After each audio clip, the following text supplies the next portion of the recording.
Masih bersama Berita Wilayah. Prosedur operasi standard SOP pencegahan COVID-19 terkini yang digariskan bagi pelaksanaan pilihan raya umum PRU Dewan Negeri Johor ke-15 disambut baik rakyat. Walaupun ceramah dan syarahan dibenar di perkarangan pejabat parti dan bilik gerakan parti rasmi, pengundi berpendapat kempen secara dalam talian lebih selamat buat mereka.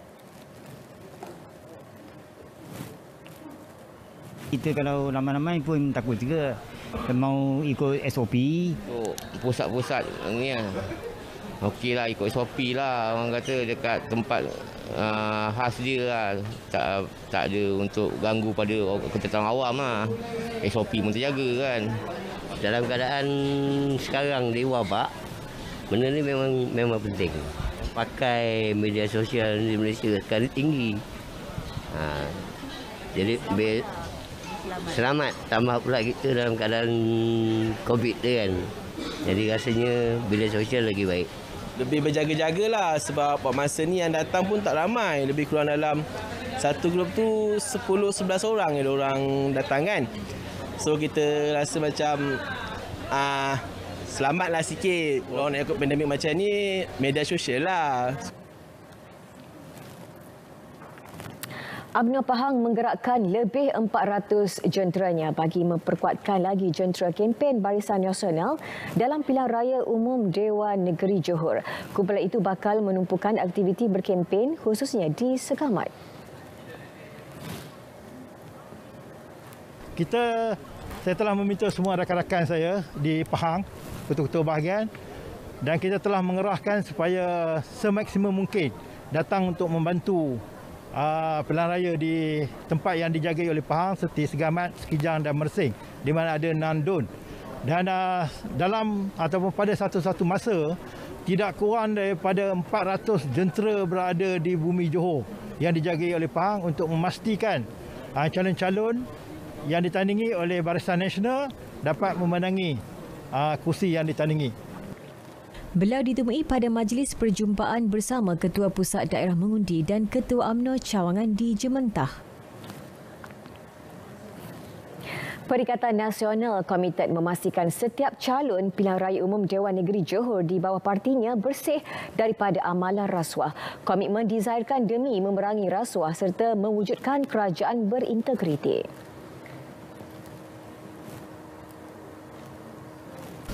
Jadi sebagai seorang Islam, kalau mereka sudah bersumpah tapi dia melanggar sumpah, itu tanggungan mereka lah. Saya tak boleh nak menjadi hakim menghukumkan apa-apa, pasal itu antara dia dengan Tuhan, dengan Allah Subhanahu Wa Taala.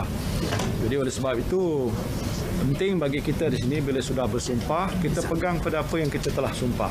Ya, itu adalah satu perkara yang memang dianggap penting sebagai satu bukti kesungguhan Parti Perikatan Nasional untuk menentang rasuah.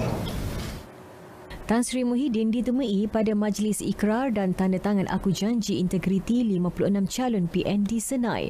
Aku Janji berkenaan merupakan Aku Janji kedua dilaksanakan parti tersebut selepas ia mula diperkenal semasa PRU Dun Melaka tahun lalu.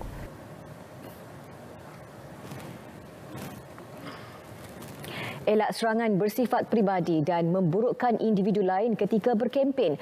Jelas Pengerusi Badan Perhubungan Perikatan Nasional Pahang, Datuk Seri Saifuddin Abdullah, pendekatan berhemah ini diterapkan calon yang mewakili parti berkenaan. Dengan cara yang bijaksana, dengan cara yang berhemah, dengan cara yang baik. Kerana kita pun berkempen sesama kawan. Menurutnya, jentera PN dilihat lebih bersedia kali ini berbanding pada PRU Dun Melaka lalu. Kursus peningkatan profesionalisme kepimpinan My Desa Jawatankuasa Pembangunan dan Keselamatan Kampung JPKKOA akan digerakkan ke seluruh negeri.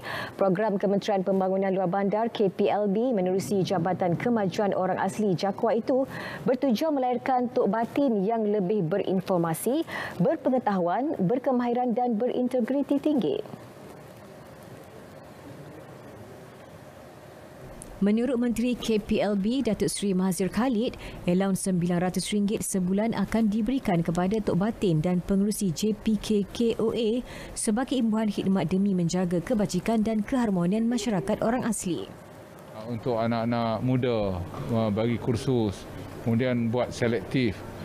Yang mana yang mau sebenarnya yang nak pergi buat kemahiran di MARA, sama ada di IKM ke atau di institusi MARA yang lain, kita boleh bagi pada mereka. Tapi kita pergilah buat kursus, buat pilihan dan ketua-ketua kampung bagi bantuan macam mana nak tengok anak-anak buah dia. Jadi ini benda yang berterusan lah. Beliau ditemui pemberita selepas majlis penutup kursus JPK-KOA di Pusat Latihan Jakwa, Kluang. Tambahnya, kursus itu mampu membantu mereka menjadi pengantara di peringkat akar umbi, menyalurkan sebarang. Muzium Kota Tinggi yang terletak di Kampung Makam mempunyai signifikan ketara daripada segi sejarah dan tinggalan pemerintahan Kerajaan Johor Lama. Bangunan seluas 6,480 meter persegi itu mula dibina pada 14 April 1997 dan telah siap pada 11 Jun 1999. Menariknya, khazanah berusia ratusan tahun masih lagi tersimpan untuk tatapan generasi masa kini. Kita ikuti perinciannya bersama wartawan Alif Ashraf Kamanor.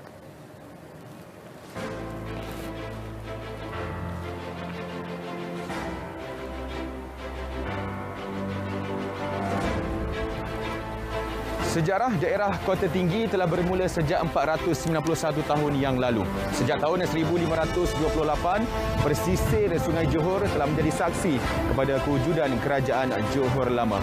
Kisah tragis kemangkatan Sultan Mahmud Mangkat di Julang pada tahun 1699 telah mengubah sejarah Kota Tinggi. Rentetan daripada itu, peristiwa ini, pusat pentadbiran Kerajaan Johor Lama tidak lagi wujud di pesisir Sungai Johor. Sebaliknya, bertapak di Pulau Penyengat dan Pulau Lingga yang kini berada dalam negara Indonesia. Jom kita masuk. Sebelum ini, konsep Muzium Kota Tinggi lebih kepada tema kesultanan. Namun, selepas melalui proses penambahbaikan, ia menjadi tempat pameran galeri seni yang menonjolkan karya pelukis-pelukis serta artifak berusia lebih 100 tahun.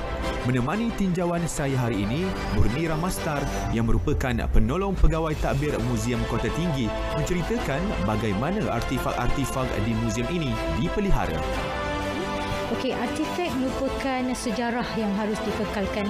Bagi pihak muzium, kami mengamalkan iaitu treatment konservasi. Konservasi ini kita memelihara keadaan artifak itu sendiri. So kita ada pelbagai artifak yang medianya berbeza.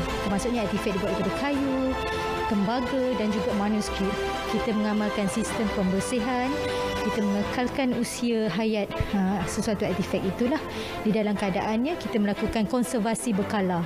Contohnya 6 bulan sekali ataupun kita melakukan dalam setahun 4 kali mengikut keadaan kondisi artifak itu sendirilah.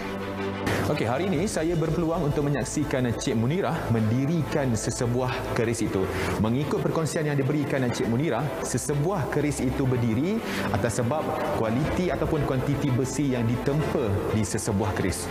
Jom kita saksikan.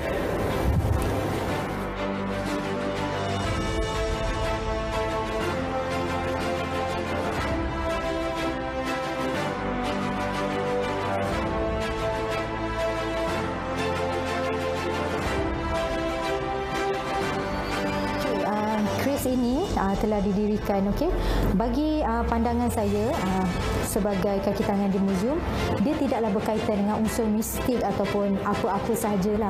Dia berkaitan dengan bagaimana fizik sesuatu keris itu ditempa dengan besi yang tepat dan kandungan besi yang tepat. So dia akan mendapat kestabilan untuk kita lihat keris ini berdiri. Kita akan menjumpa titik kestabilan tu apabila saya mendirikan keris tadilah. So sekarang ni keris ini telah berdiri.